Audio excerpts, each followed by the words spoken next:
Rivers State government has called on residents to brace for potential flooding following the federal government's classification of the state as a high-risk area. In a statement by Hector Igbikiowubo, Special Advisor on Media, the government said the National Emergency Management Agency will deploy the teams to educate residents on flood preparedness and safety measures. The government warned that illegal land reclamation worsens flood risks by disrupting natural drainage systems. It vowed to prosecute individuals or organizations involved in unapproved reclamation activities, stressing that environmental laws would be strictly enforced to protect vulnerable communities.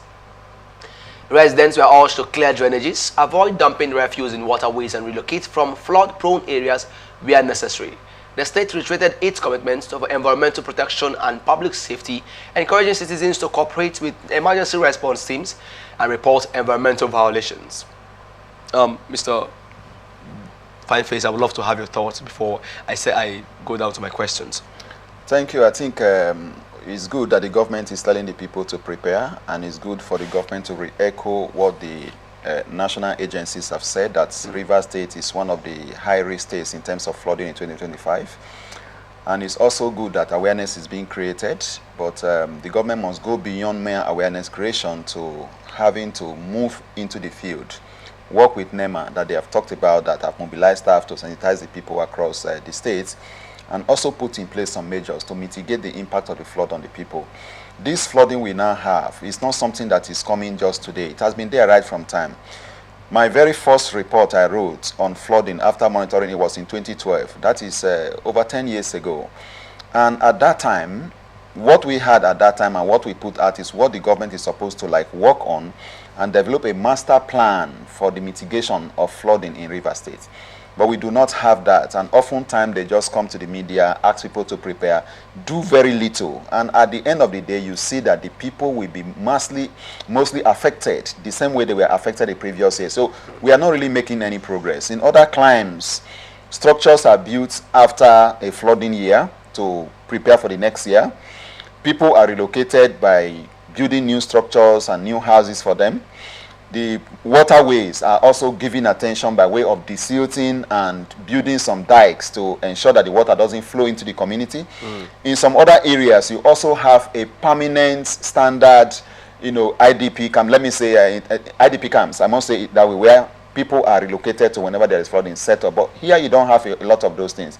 They just make these comments, sensitize the people getting to know. But at the end of the day, people are still impacted seriously. It's also affecting their food security, because of this flooding, a lot of people in communities are uprooting their cassava, yam, and other things that they planted because flooding is already taking over those places. But when this happens, when the flood goes, government do not even take steps to mitigate the impact on the people by providing some seedlings, training the people, and giving them some funds to return to the farm to prepare for the next farming year and be prepared for food insecurity to be addressed. But here you have all of these things. Government will just come forward, make comments, and they don't take any steps to see what they can do to mitigate the impact of it. I know we cannot stop flooding from happening, but we must be able to prepare in such a way that the impact of the flooding will not be much on the people.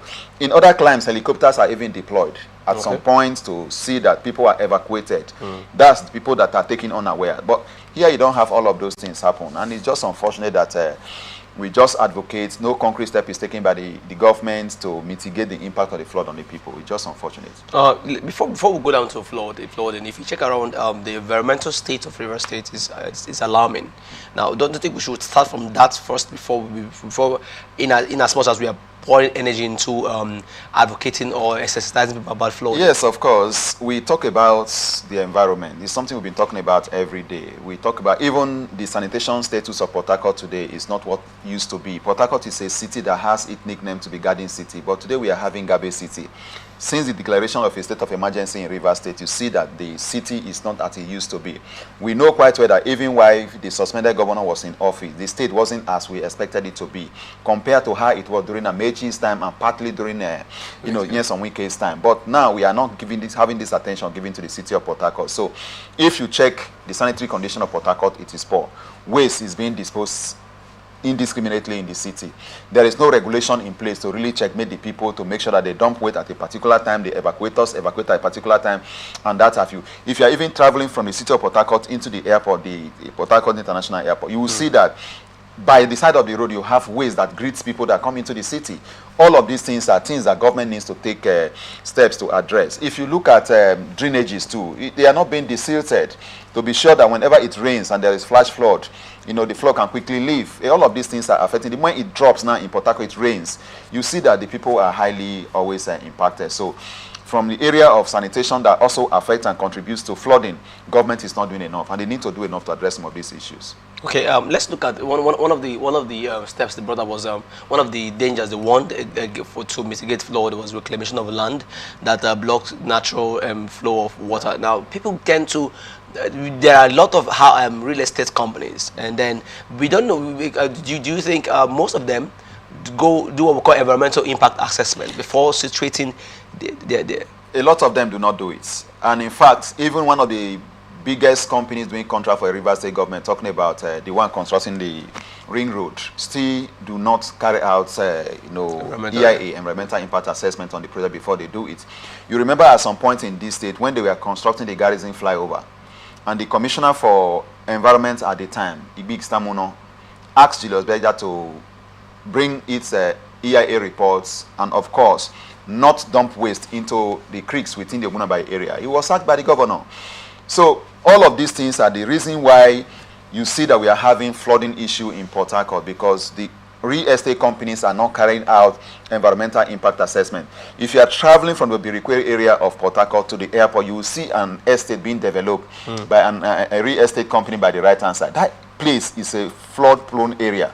And you don't even see proper filling, to the extent that when it rains, the place should not be flooded. Yeah. So most of the housing units being built there are going to be submerged by flood with time, because this EIA was not carried out, measures not put in place to mitigate the impact of the flooding on the building that is being constructed.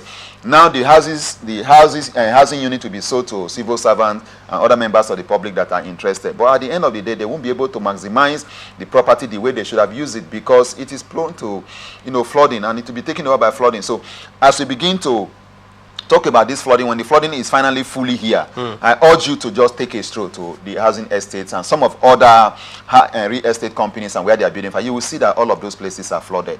And I think they need to put some of these steps in place and ensure that they carry out environmental impact assessment on places they want to develop this real estate, and then ensure that measures are put in place to mitigate the impact of the flooding, and of course other issues associated with what the EIA report has brought out before they set up any facility or any building or structure. Okay, one more question. Apart from the government sensitizing the people, do you think government has done enough to actually mitigate this flood? You said something about, I want to look at, we just came out of a flood in Niger State. So antecedents help us prepare ahead of time. So don't you think we could go study what they didn't apply, put in place before the flooding came, in order to actually in order to actually mitigate this flood as intended? I think that is what needs to be done. Government needs to take steps to learn from past experience to address the current issue. I've talked about the fact that in 2012 I monitored the flood. I also wrote a report titled "I have not seen anything like this before," when women were sharing their experience about the massive flooding in 2012. Some of these experiences and some of the lessons we have learned from the various flooding, including the 2022 flooding, we can put them together, and government will learn from that to address subsequent flooding. But in Nigeria, government don't give attention to research. All they can do at the end of the day is to set up a committee. And the committee will also be poorly funded. They can't really take steps like being able to build structures that will mitigate the flood impact on the people. They don't even have capacity to give funds to people to restart their life after the flooding. They don't also have capacity to deploy enough food for the people. So, and medicine. All of these things put together will tell you that government only talks about the flooding, let people to understand, let it be that they are doing something. But they have not really committed any good resources into what they are doing to address the issue of flooding that we have in the state. Thank you for your opinion on that story, Mr. Fineface.